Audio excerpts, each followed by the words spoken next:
2 ans sont passés depuis le terrible jour du 9 janvier 2013 où les militantes kurdes Sakineh Cansız, Fidan Doğan, Neyla Saylemez ont été froidement assassinées d'une balle dans la tête dans les locaux du Centre d'information du Kurdistan à Paris. Depuis ce jour, les représentants de la communauté kurde et les familles des victimes, soutenus par de nombreuses organisations et personnes attachées à la vérité et la justice, ont multiplié les actions et lancé maintes appels aux autorités françaises pour demander que toute la lumière soit faite sur ce crime.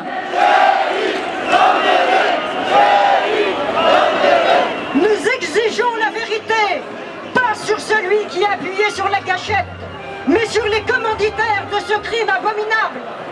Il ne fait aucun doute pour nous que ce triple assassinat est un crime politique qui met en cause la Turquie, un État membre de l'OTAN, avec qui la France a signé un honteux accord de coopération dans le domaine de la sécurité intérieure. Mais cette vérité doit être officiellement reconnue par la France, qui doit en tirer les conséquences qui s'imposent.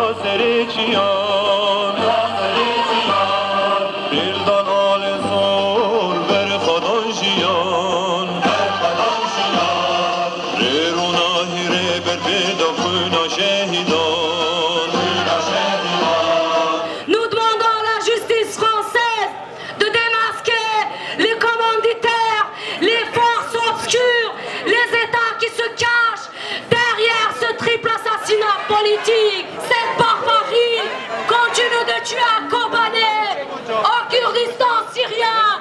Ce sont le peuple kurde qui sont les derniers remparts contre ces terroristes.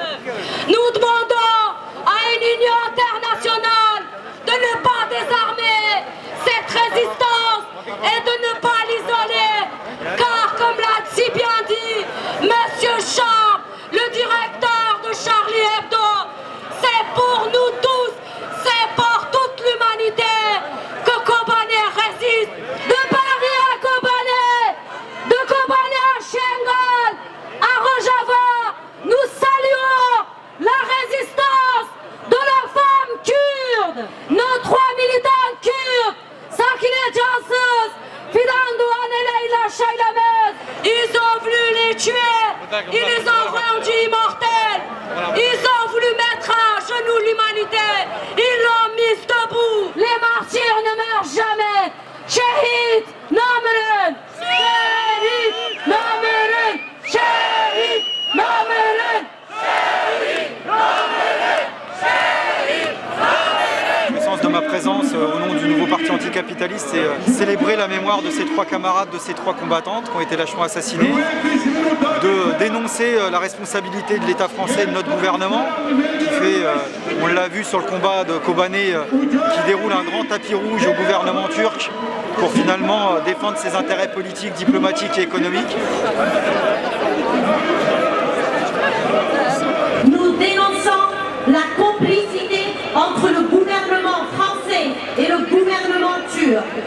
Ces femmes ont été tuées en plein Paris, au su et au vu des services de renseignement français. Une enquête a été ouverte en Turquie, mais les autorités turques refusent de partager les informations avec la justice française, malgré une commission rogatoire internationale qui leur a été adressée par les juges français il y a près d'1 an. Les autorités françaises refusent à ce jour de lever le secret sur le dossier des services de renseignement qui pourrait permettre l'enquête judiciaire d'avancer. En septembre, le juge d'instruction chargé du dossier du triple assassinat de nos camarades en a fait la demande et les autorités n'ont toujours pas répondu. Ils veulent faire oublier cette affaire en laissant l'enquête traîner dans le temps. Le gouvernement français doit faire la lumière sur cette affaire. La vérité et la justice pour Sekine, Leïla et Vidal contre le féminicide. Vive la solidarité des femmes. Vive la lutte des femmes de Kobané. Jihad Azadi. Jihad Azadi. Jihad Azadi. Vive le Kurdistan libre. Vive la lutte des femmes du Rojava. Vive la lutte des femmes dans le monde entier.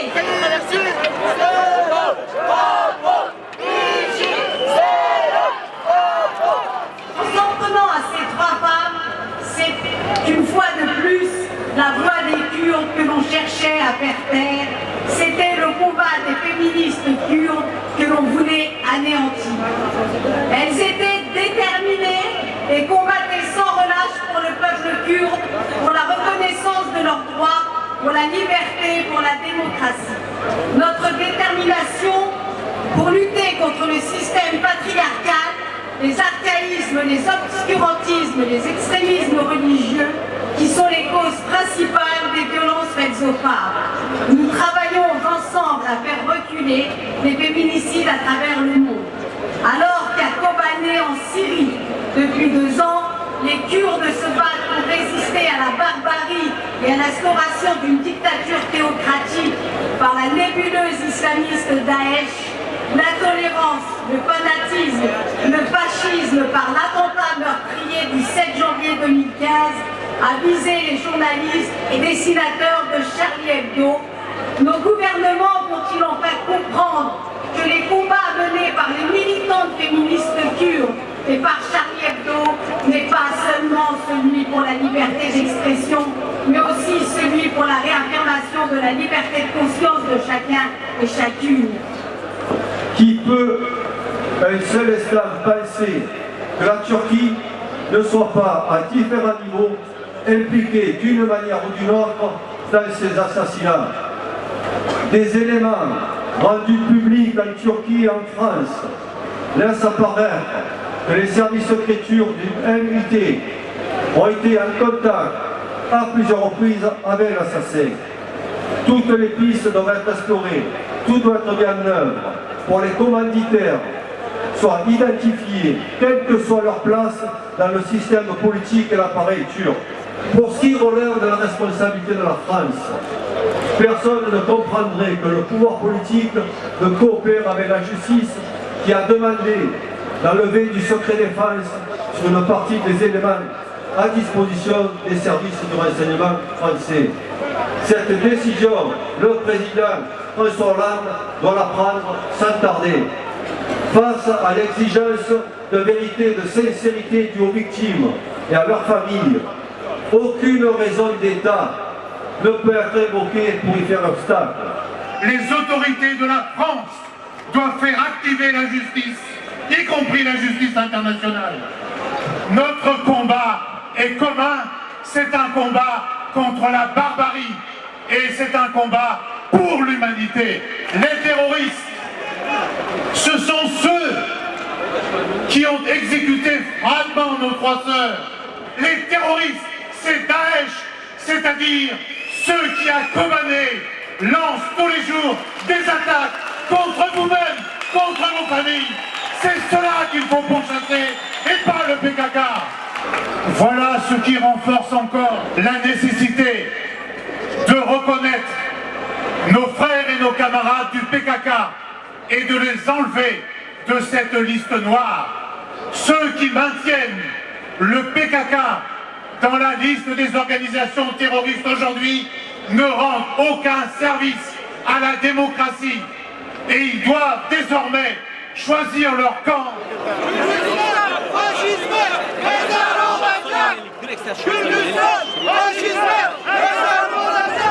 Chers amis, chers camarades, la société française est en ébullition parce qu'il y a eu ces attentats il y a 2 jours et pour ma part, comme certains, on a perdu des gens qu'on connaissait et on a eu l'émotion, la révolte, la colère et la tristesse.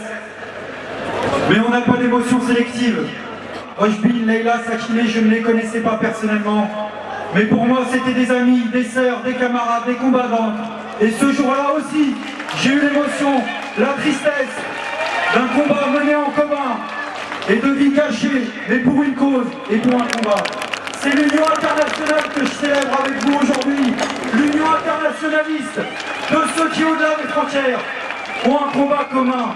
On est venu exiger avec vous vérité, justice sur ces exécutions sommaires qui ont eu lieu aussi en plein cœur de Paris.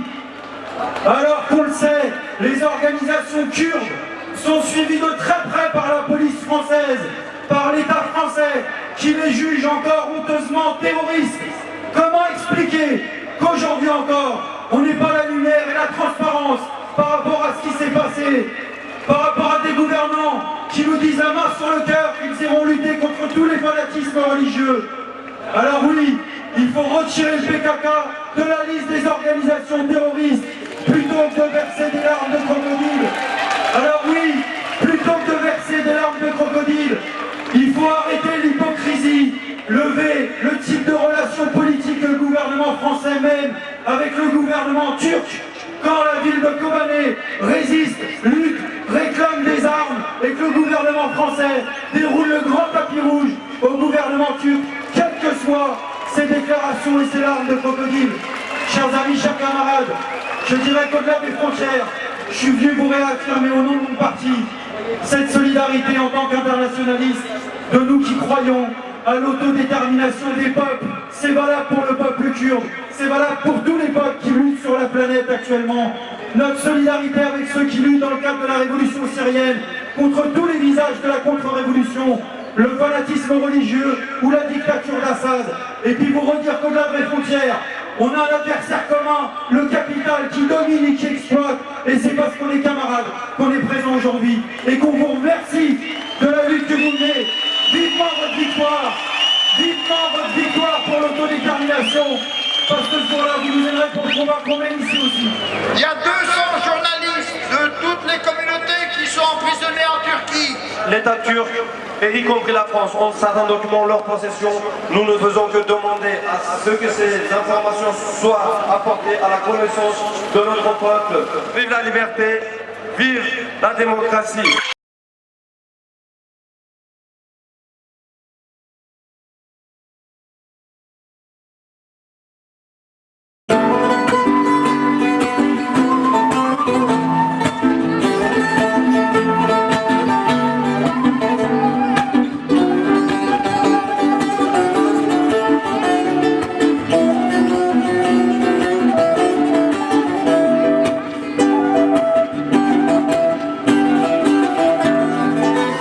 Divan zindana hayal sere ciyan